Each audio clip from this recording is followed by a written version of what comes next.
السلام علیکم ورحمۃ اللہ وبرکاتہ۔ بزرگان محترم، معزز و مکرم سامعین اعظام، برادران عزیز، نوجوانان اسلام، رجب کا مہینہ چل رہا ہے۔ آج رجب کی 21ویں تاریخ ہے۔ رجب کے مہینے کے سلسلے میں آقا نامدار تاجدار مدینہ سید الانبیاء احمد مجتبی محمد مصطفیٰ صلی اللہ علیہ وسلم نے ماہ رجب کے سلسلے میں برکت کی دعا فرمائی ہے۔ حدیث میں آتا ہے کہ جب رجب کا مہینہ شروع ہو جاتا تو آپ صلی اللہ علیہ وسلم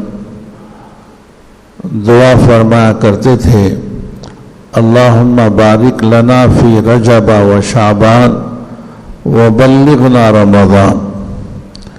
اے اللہ، ہمارے لیے رجب اور شعبان کے مہینے کو بابرکت بنا اور رمضان کا مبارک مہینہ ہمیں عطا فرما۔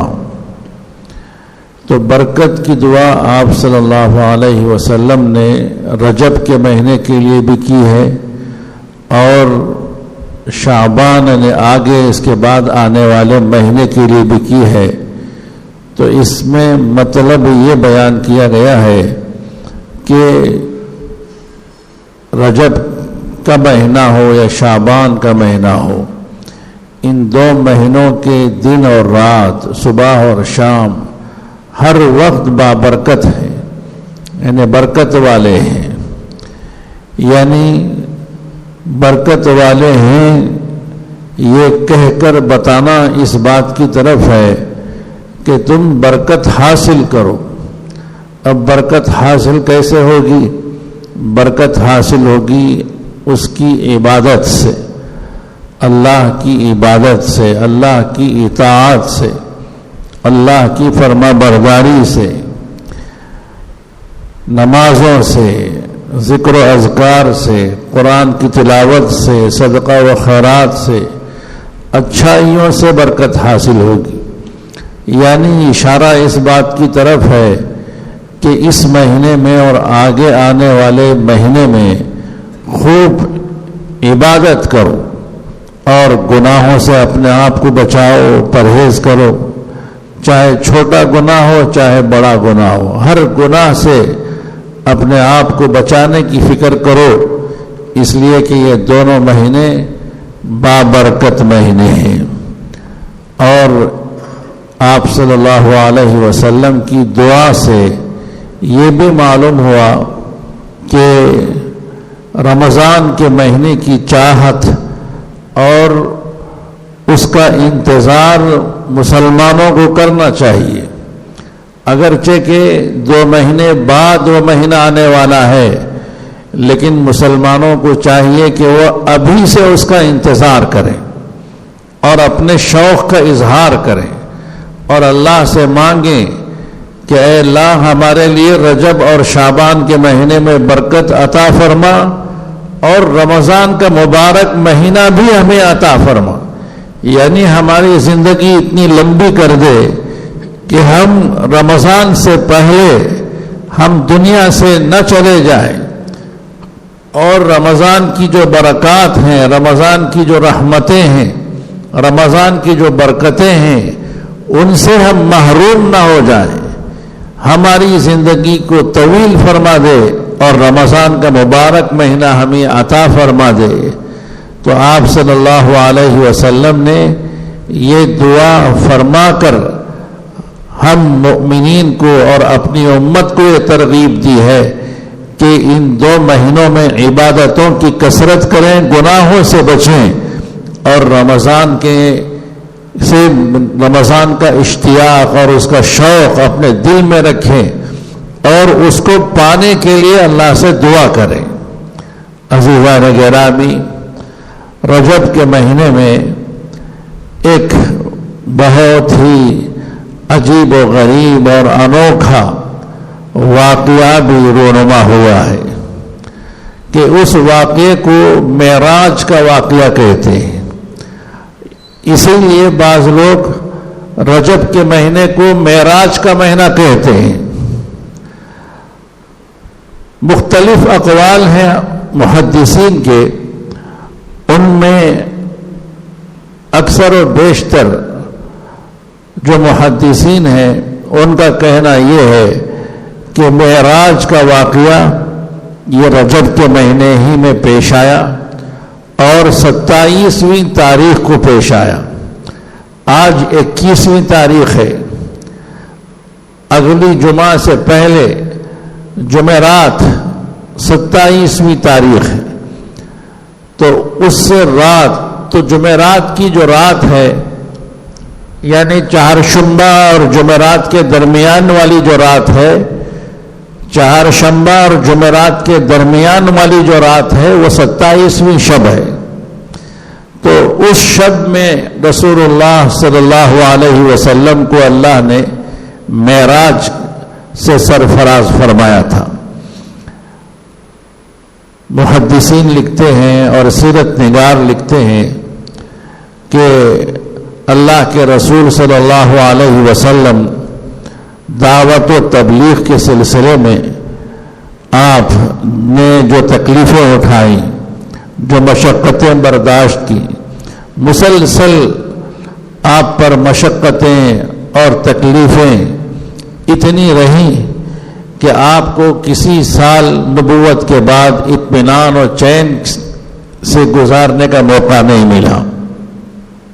سن 10 نبوت یعنی آپ صلی اللہ علیہ وسلم کے نبی بنائے جانے کے 10ویں سال کے جس کو 10 نبوت کہتے ہیں، اس سال 2 بڑے بڑے حادثے پیش آئے۔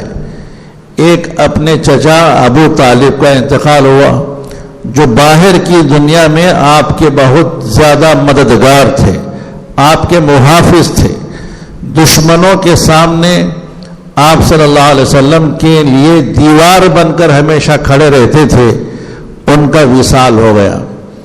اور اسی سال جناب ابو طالب کے انتقال کے 2-3 مہینے بعد اپنی زوجہ محبوبہ مطہرہ حضرت خدیجہ رضی اللہ عنہا کا بھی وصال ہو گیا، جو آپ کی شریک حیات تھی۔ 25 سال جن کے ساتھ آپ صلی اللہ علیہ وسلم نے زندگی گزاری، جو ہر موقع پر آپ کا ساتھ دیتی رہی، ہر موقع پر، اور جو بھی اور جیسی بھی ضرورت پیش آئے گھر کے اندر ساتھ دینے والی حضرت خدیجہ رضی اللہ عنہا تھی۔ اپنا پورا مال و متاع آپ صلی اللہ علیہ وسلم کے حکم و اشارے پر اس کو لوٹانے کے لیے اور سب میں تقسیم کرنے کے لیے دے دیا کہ آپ جیسے چاہیں میرا مال استعمال کریں۔ اتنی زیادہ چاہنے والی حضرت خدیجہ رضی اللہ عنہا، جو آپ صلی اللہ علیہ وسلم کی رفیق حیات اور شریک زندگی تھی، ان کا بھی انتقال ہو گیا۔ چنانچہ آپ صلی اللہ علیہ وسلم نے اس سال کو آپ نے فرمایا یہ میرے لیے عام الحزن ہے۔ عام کہتے ہیں عربی میں سال کو، حزن کہتے ہیں غم کو۔ عام الحزن کے معنی میرے لیے غم کا سال ہے۔ پھر آپ صلی اللہ علیہ وسلم ان دونوں کا سہارا دنیاوی اعتبار سے چھن جانے کے بعد آپ بے سہارا ہو گئے۔ آپ نے چاہا کہ اب مکے سے باہر تبلیغ کا کام کریں گے اور دعوت کا کام کریں گے۔ چنانچہ آپ نے طائف کا سفر فرمایا۔ طائف والوں نے جو آپ صلی اللہ علیہ وسلم کے ساتھ جو سلوک کیا وہ آپ حضرات جانتے ہیں، پتھروں سے مار مار کر آپ کو خون سے لہو لہان کر دیا۔ اور اتنا خون بہایا گیا کہ آپ کے جوتے آپ کے پیروں سے نکلنا مشکل ہو گیا، جوتوں میں پانی، جوتوں میں خون جمع ہو گیا، آپ صلی اللہ علیہ وسلم چل نہیں سکے۔ تو آپ کے ساتھ رہنے والے عامر بن فہیرہ آپ کے غلام، وہ آپ کو اپنے کندھے پر اٹھا کر کسی طرح ان اوباش اور شریروں سے بچا کر آپ کو وہاں سے لے گئے تھے۔ آپ صلی اللہ علیہ وسلم کو اتنی تکلیف ہوئی کہ آپ نے خود فرمایا کہ مجھے ساری زندگی میں جو تکلیفیں مجھے ہوئی ہیں، وہ ان ساری تکلیفوں میں سب سے بڑی تکلیف طائف کے سفر کی تکلیف ہے۔ طائف میں اتنا آپ صلی اللہ علیہ وسلم کو ستایا گیا، چنانچہ آپ طائف والوں سے مایوس ہو کر مکہ مکرمہ آپ تشریف لائے۔ تو ادھر آپ صلی اللہ علیہ وسلم کے ساتھ اس طرح کا سلوک کہ کفار مکہ آپ کے دشمن بنے ہوئے ہیں، جان کے دشمن بنے ہوئے ہیں، اور آپ کو طرح طرح کی اذیتوں میں، تکلیفوں میں آپ کو ڈال رہے ہیں، اور آپ کی زندگی اس طرح اجیرن بنی ہوئی ہے۔ عزیزان گرامی، اور مکے کی زندگی آپ کے لیے انتہائی تکلیف دہ گزر رہی ہے، لیکن اللہ تبارک و تعالیٰ کے سامنے یہ سارے حالات ہیں، اور اللہ تبارک و تعالیٰ کا اصول ہے کہ اپنے بندے کو وہ ایک حد تک آزمائش میں مبتلا کرتا ہے اور تکلیفوں میں مبتلا کرتا ہے، مشقتوں میں ڈالتا ہے، امتحانات لیتا ہے۔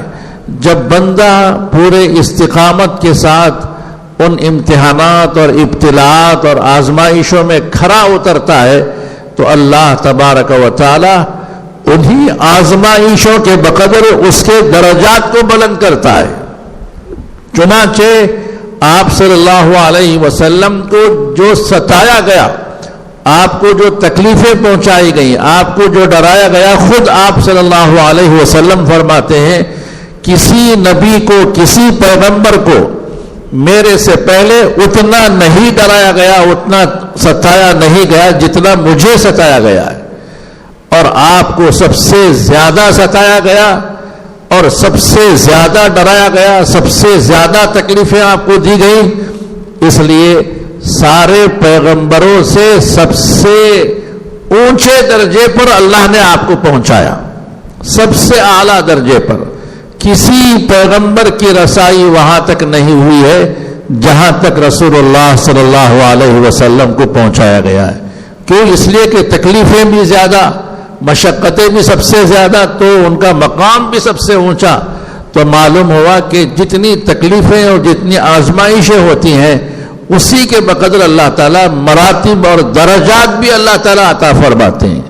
چنانچہ آپ صلی اللہ علیہ وسلم تو دنیا میں اس طرح ان کو مارا جا رہا ہے، پیٹا جا رہا ہے، زخمی کیا جا رہا ہے، تکلیفیں پہنچائی جا رہی ہیں، خون بہایا جا رہا ہے، آپ کو گالیاں دی جا رہی ہیں، آپ کو ذلیل اور رسوا کیا جا رہا ہے۔ مکے کی گلیوں میں تو آپ اس طرح پھر رہے ہیں، لیکن اللہ تبارک و تعالی اپنے اس محبوب بندے کو اپنے پاس بلانے کی تیاری کر رہا ہے کہ یہ میرا محبوب میری خاطر اذیتیں برداشت کر رہا ہے، گالیاں سن رہا ہے، اس کا مذاق اڑایا جا رہا ہے اور اس کا خون بہایا جا رہا ہے اور اس کو طرح طرح کی مشقتوں میں ڈالا جا رہا ہے۔ اے میرے محبوب، اب ہم آپ کو اپنے پاس بلاتے ہیں تاکہ آپ کو تسلی ہو جائے، آپ کو اطمینان ہو جائے۔ چنانچہ آپ صلی اللہ علیہ وسلم حضرت ام ہانہ ابو طالب کی بیٹی حضرت علی رضی اللہ عنہ کی بہن ہیں، ان کے گھر میں آپ صلی اللہ علیہ وسلم رات کا وقت ہے آرام فرما رہے تھے۔ کیا دیکھتے ہیں کہ رات کے وقت میں اچانک گھر کی چھت پھٹتی ہے، حضرت جبرائیل علیہ السلام چھت پر سے اندر داخل ہوتے ہیں، گھر کے اندر داخل ہوتے ہیں، اور آپ صلی اللہ علیہ وسلم کی خدمت میں حاضر ہو کر آپ کے پیر دباتے ہیں اور آپ بیدار ہوتے ہیں. دیکھتے ہیں کہ حضرت جبرائیل علیہ السلام چھت پر سے آئے ہیں اور جو چھت جہاں سے وہ آئے تھے وہ چھت پھر اسی طرح جڑ جاتی ہے. جیسے تھی ویسے ہی ہو گئی. پھر چھت جیسے پہلے تھی اس پر کوئی نشان نہیں, کوئی داغ دھبا نہیں, اور اس کے پھٹنے اور ٹوٹنے کا کوئی نشان نہیں.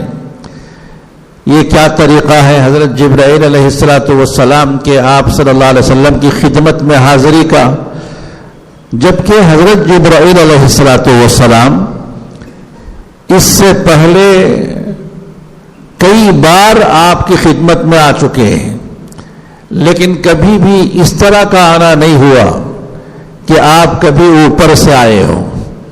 ہمیشہ جب بھی آئے ہیں تو آپ کی اجازت لے کر آئے ہیں اور دروازے سے آئے ہیں. یہ ایک انوکھا اور عجیب طریقہ تھا کہ اوپر سے آئے تھے, یعنی یہ بتانا تھا کہ اب تک جو میں آپ کے پاس آتا تھا وہ پیغام پہنچانے کے لیے آتا تھا, اللہ کا پیغام اور وحی لے کر میں آپ کے پاس آیا کرتا تھا اور پیغام پہنچا کر آپ کے پاس سے جاتا تھا. اب کی بار جو آیا ہوں وہ پیغام پہنچانے کے لیے نہیں بلکہ آپ کو میرے ساتھ لے کر جانے کے لیے آیا ہوں. پہلے آنے میں اب کے آنے میں فرق ہے, تو اس لیے یہ طریقہ اپنایا گیا کہ اوپر سے داخل ہوئے. اور اوپر سے آنے میں علماء فرماتے ہیں اس بات کی طرف اشارہ تھا کہ اوپر سے آیا ہوں کا مطلب یہ ہے کہ آپ کو اوپر کی طرف لے کر جانا ہے.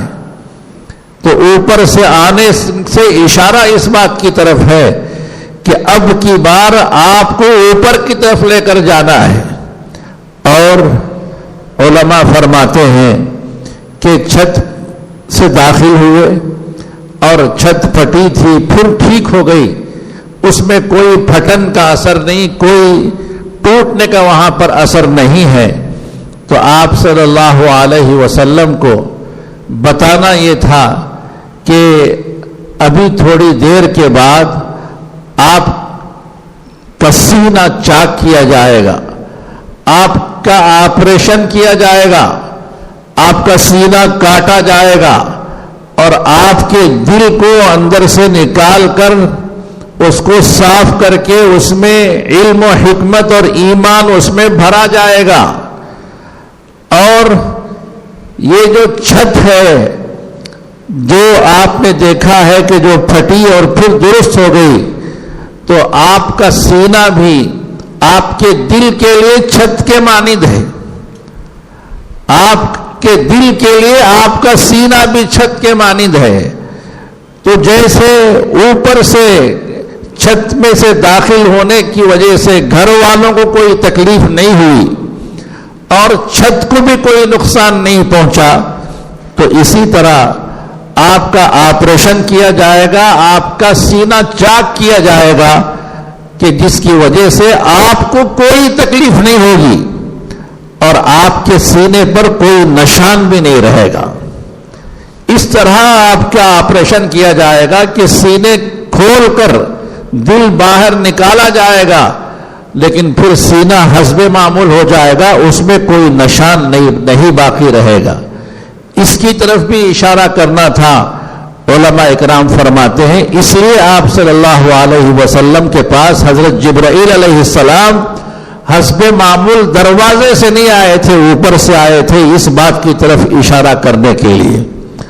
عزیزان گرامی, اور اس بات کی طرف بھی اشارہ تھا کہ اب آپ کو ہم آسمانوں سے گزارنے والے ہیں, کہ جیسے گھر والوں کے لیے گھر کی چھت ہے ویسے ہی زمین والوں کے لیے آسمان بھی چھت کے مانند ہے. جیسے کہ چھت میں کوئی دراڑ نہیں پڑی, کوئی نشان نہیں پڑا, تو اسی طرح ہم بھی آپ کو زمین کی جو چھت آسمان ہے وہاں سے ہم آپ کو آگے گزار کر لے کر جائیں گے اور آسمان پر بھی کوئی خلل واقع نہیں ہوگا. تو اس بات کی طرف بھی اشارہ کرنا تھا. چنانچہ آپ صلی اللہ علیہ وسلم کو ام ہانی کے گھر سے بعض روایتوں میں ہے کہ حتیم لے کر آئے، یعنی کعبۃ اللہ کے اطراف میں جو چھوٹی دیوار ہے، جو اسے لگی ہوئی متصل دیوار، جو چھوٹا کمپاؤنڈ ہے، حقیقت میں وہ حصہ بھی کعبۃ اللہ کے اندر کا حصہ ہے.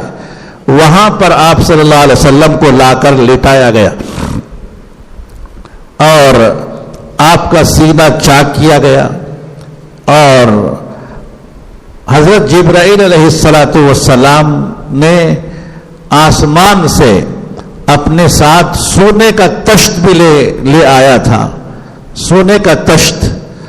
اور آپ صلی اللہ علیہ وسلم کا دل اندر سے نکالا گیا اور اس کو زمزم کے پانی سے دھویا گیا. اس میں بھی علماء لکھتے ہیں کہ جب حضرت جبرائیل علیہ السلام نے جنت سے جب تشت لایا تھا تو جنت سے پانی بھی لا سکتے تھے، لیکن جنت سے پانی نہیں لے آئے، بلکہ یہی کا پانی جو زمزم کا ہے مکہ مکرمہ کا، اس کے ذریعے سے دھوئے. تو اس سے معلوم یہ ہوا کہ جنت کے پانی سے بھی افضل پانی زمزم کا پانی ہے. اسی لیے رسول اللہ صلی اللہ علیہ وسلم نے فرمایا کہ ماء زمزم لما شرب لہ، کہ زمزم کا پانی جس نیت سے پیا جائے گا اللہ تعالیٰ ضرور اس نیت کو پورا کریں گے. ماء زمزم لما شرب لہ. بہرحال آپ صلی اللہ علیہ وسلم کی سینہ چاکی کی گئی، اندر سے دل نکالا گیا اور اس کے اندر صاف کیا گیا، اور علم و حکمت اور ایمان کا نور اسی تشت میں جو لایا گیا تھا اس میں بھرا گیا. اس لیے کہ اب اس کے بعد آپ کو آسمانوں پر لے کر جانا ہے اور آسمانوں سے بھی آگے لے کر جانا ہے، یعنی سدرۃ المنتہا جو 7 آسمانوں کے اوپر ہے وہاں تک لے کر جانا ہے. اللہ کے دربار میں آپ کو پہنچنا ہے. جنت اور دوزخ آپ کو اپنی آنکھوں سے دکھانا ہے. تو اس کے لیے جو قوت چاہیے، جو طاقت چاہیے، ہر آدمی اس کو دیکھ نہیں سکتا، اس کو برداشت نہیں کر سکتا. تو اس لیے اللہ تبارک و تعالیٰ نے پہلے ہی وہ ساری صلاحیتیں دل میں اللہ نے رکھوا دی تاکہ وہاں کے جو مناظر ہیں وہ دیکھ سکیں، وہ دیکھنے کی طاقت آپ کے اندر پیدا ہو سکے. چنانچہ پھر آپ کا سینہ ویسے ہی سیل کر دیا گیا، کوئی نشان نہیں، یہ خطرہ خون کا نہیں. حضرت میکائیل علیہ السلام بھی ساتھ میں ہیں. ان دونوں کے سہارے حضرت جبرائیل علیہ السلام آپ کو پکڑ کر لے آئے، اور سواری تیار تھی براق، جو گھوڑے سے تھوڑا سا پست قد، تھوڑا سا کم تھی اس کی اونچائی، اور خچر سے تھوڑی سی بڑی، گھوڑے سے تھوڑی سی چھوٹی اور خچر سے تھوڑی سی بڑی. اس سواری پر حضرت جبرائیل علیہ السلام نے آپ صلی اللہ علیہ وسلم کو سوار کرایا، پھر خود بھی سوار ہوئے. اس سواری کے بارے میں آتا ہے کہ وہ بالکل تیز رفتار سواری، بجلی کی مانند، یعنی جہاں پر نظر پڑتی ہے اس کا پہلا قدم وہاں ہوتا تھا. تو اس تیز رفتار سواری میں آپ صلی اللہ علیہ وسلم کو سوار کرا کے مسجد حرام سے بیت المقدس تک آپ صلی اللہ علیہ وسلم کو لے جایا گیا. درمیان میں بہت سے واقعات پیش آئے، تفصیلات کا موقع نہیں ہے، کبھی موقع ہوگا تو انشاءاللہ عرض کیا جائے گا. بہرحال مکہ کہاں ہے اور فلسطین کہاں ہے، جہاں پر بیت المقدس ہے، ہزاروں میل دور، لیکن آن کی آن میں وہاں پر پہنچا دیا گیا. اور باہر اس براق کو پتھر سے باندھ دیا گیا، پتھر میں سوراخ تھا اس میں باندھ دیا گیا. دیکھا گیا کہ بیت المقدس مسجد اقصی جسے کہتے ہیں، وہ پوری مسجد انبیاء اکرام علیہم السلام سے بھری ہوئی ہے۔ آدم علیہ السلام سے لے کر حضرت عیسیٰ علیہ السلام تک 1,24,000 انبیاء علیہم السلام کم و بیش وہ سارے مسجد میں موجود ہیں۔ آپ صلی اللہ علیہ وسلم کو حضرت جبرائیل علیہ السلام پیچھے سے لے کر داخل ہوئے اور آگے بڑھتے ہوئے پہلی صف کے قریب پہنچے تو آپ صلی اللہ علیہ وسلم نے دیکھا کہ پہلی صف میں حضرت آدم علیہ السلام بھی بیٹھے ہوئے ہیں، حضرت نوح علیہ السلام بھی ہیں، حضرت شیس علیہ السلام بھی ہیں، حضرت ہود علیہ السلام بھی ہیں، حضرت ابراہیم علیہ السلام بھی ہیں۔ خود آپ فرماتے ہیں کہ مجھے اطمینان ہو گیا کہ جب اتنے بڑے بڑے انبیاء ہمارے سابقین جب موجود ہیں تو یقیناً وہی نماز پڑھائیں گے۔ اتنے میں حضرت جبرائیل علیہ السلام ایک صاف ستھری نئی جانماز لے آئے اور محراب میں بچھایا اور مجھے اپنے ہاتھوں سے پکڑا اور اٹھایا اور مجھے آگے بڑھاتے ہوئے کہا تقدم صلی بہم، آپ آگے بڑھیے، آپ سارے انبیاء کی امامت کیجیے۔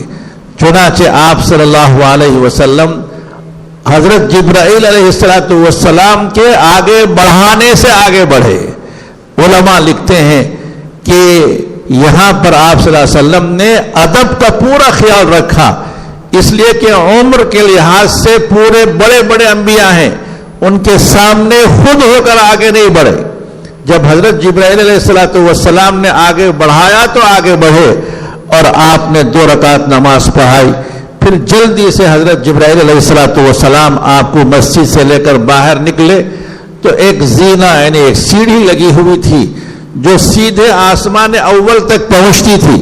چنانچہ سیدھے آپ کو لے کر چلے اور آسمان اول جو ہم کو یہاں سے جو نظر آتا ہے وہ آسمان کہاں نظر آتا ہے؟ آسمان تو بہت دور ہے ہم تو ابر کو دیکھتے ہیں، تو اس سے اوپر یعنی جو بھی آسمان ہے اس آسمان تک حضرت جبرائیل علیہ السلام آپ کو لے کر پہنچے۔ عزیزان گرامی، بڑی بڑی حدیث کی کتابوں میں بخاری شریف میں بھی موجود ہے کہ وہاں پر پہنچ کر دروازے کے باہر کھڑے ہو کر دروازے کو کھٹکھٹایا۔ اندر سے فرشتے نے پوچھا کہ کون آئے ہیں؟ حضرت جبرائیل علیہ السلام نے باہر سے جواب دیا کہ جبرائیل آیا ہے۔ پھر اندر سے پھر پوچھا گیا کہ آپ تنہا ہیں یا آپ کے ساتھ کوئی ہیں؟ حل معک احد، کیا تمہارے ساتھ کوئی اور بھی ہیں؟ فرشتے نے اندر سے سوال کیا تو حضرت جبرائیل علیہ السلام نے فرمایا کہ میرے ساتھ محمد ہیں صلی اللہ علیہ وسلم۔ پھر اندر سے فرشتے نے پھر سوال کیا کیا وہ خود چلے آئے ہیں آپ کے ساتھ، آپ ان کو اپنے ساتھ لے کر آئے ہیں یا یہاں سے ان کو بلایا گیا ہے؟ تو ادھر سے حضرت جبرائیل علیہ السلام نے باہر سے جواب دیا کہ وہ خود سے نہیں آئے، نہ میں خود بلا کر لایا ہوں، بلکہ ان کو باقاعدہ بلایا گیا ہے، باقاعدہ دعوت دی گئی ہے۔ اتنی سب داروگیر کے بعد اور تحقیق کے بعد پھر فرشتے نے دروازہ کھولا، پھر آپ صلی اللہ علیہ وسلم اندر داخل ہوئے۔ عزیزان گرامی، سوال یہ ہے کہ آپ صلی اللہ علیہ وسلم تو معزز مہمان ہیں۔ جب ایک معزز مہمان ہے تو اس کا تو اکرام کیا جاتا ہے۔ چنانچہ آپ صلی اللہ علیہ وسلم مسجد حرام سے بیت المقدس تک جو آپ کو براق سواری میں پہنچایا گیا ہے، بعض روایتوں میں ہے کہ 70,000 فرشتے دونوں جانب کھڑے ہو کر انہوں نے آپ کا استقبال کیا ہے اس سفر میں، 70,000 فرشتے۔ تو ظاہر ہے کہ سب کو معلوم ہے یہاں سے وہاں تک، اور آسمانوں میں بھی یہ اعلان ہو چکا ہے کہ آج زمین سے سردار انبیاء، سید الانبیاء اور محبوب رب العالمین یہ آج یہاں پر آنے والے ہیں۔ یہ سب جگہ اعلان ہو چکا ہے، سارے فرشتے منتظر ہیں آپ کی زیارت کے لیے، آپ کے استقبال کے لیے۔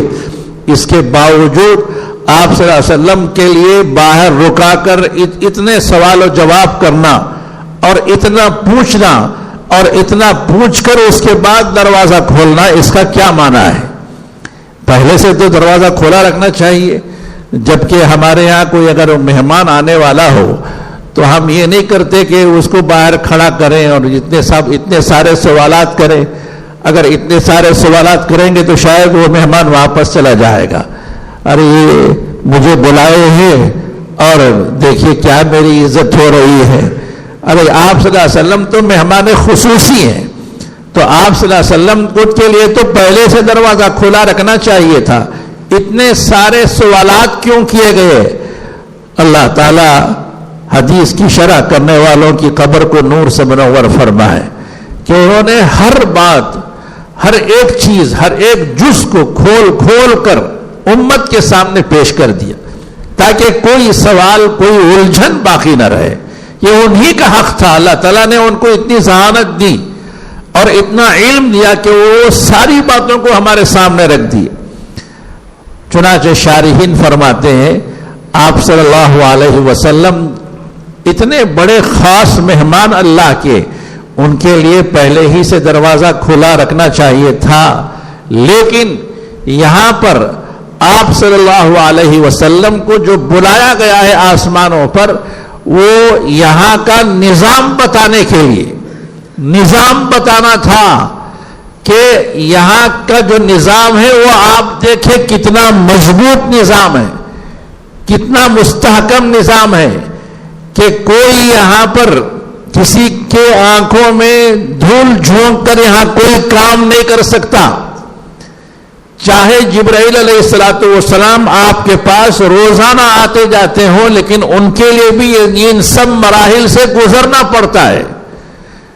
جیسے سونے کی کان ہو یا روپیہ پرنٹ کرنے کی اگر فیکٹری ہو، جہاں پر روپیہ پیسہ جہاں بنتا چھپتا ہے، وہاں پر آتے ہوئے بھی چیکنگ ہوتی ہے، جاتے ہوئے بھی چیکنگ ہوتی ہے، اور کئی مراحل سے گزار کر اندر بلایا جاتا ہے. وہاں پر کام کرنے والوں کو، ڈیوٹی کرنے والوں کو ایک نظام ہوتا ہے.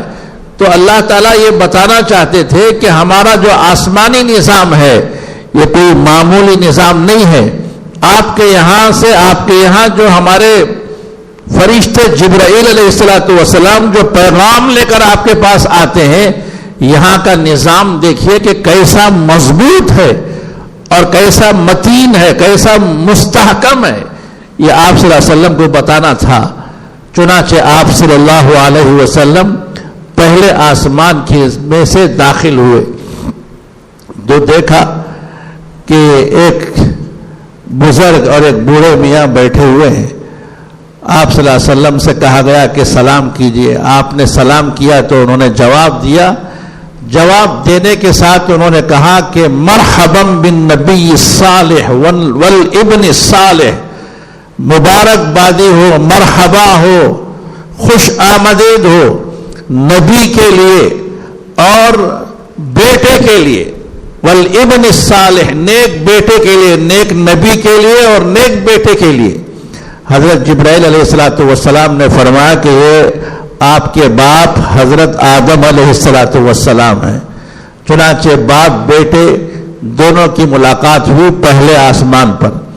پھر وہاں سے آپ کو لے گئے اور اوپر دوسرے آسمان پر پہنچے. پھر وہاں پر پھر یہ سارا معاملہ وہاں پر بھی دہرایا گیا. ایسا نہیں کہ جب پہلے آسمان میں داخل ہو گئے تو بس ساتوں آسمان کھل گئے، نہیں، پھر وہاں پر پھر وہی پوری تحقیق. اندر سے فرشتے نے پوچھا کون آئے ہیں، کون ساتھ میں ہیں، کیا ویسے ہی آئے ہیں یا ان کو بلایا گیا ہے. سب تسلی اور تحقیق کے بعد پھر دروازہ کھولا گیا. پھر وہاں پر ملاقات ہوئی حضرت یحییٰ علیہ السلام اور حضرت عیسیٰ علیہ السلام سے. انہوں نے بھی کہا کہ مرحبا بالنبی الصالح والاخ الصالح. انہوں نے خوش آمدید کہا، ملاقات کی. تیسرے آسمان پر پہنچے تو یہی پوری تحقیق کے بعد حضرت یوسف علیہ السلام نے مرحبا کہا. پھر چوتھے آسمان پر پہنچے تو حضرت ادریس علیہ السلام نے مرحبا کہا.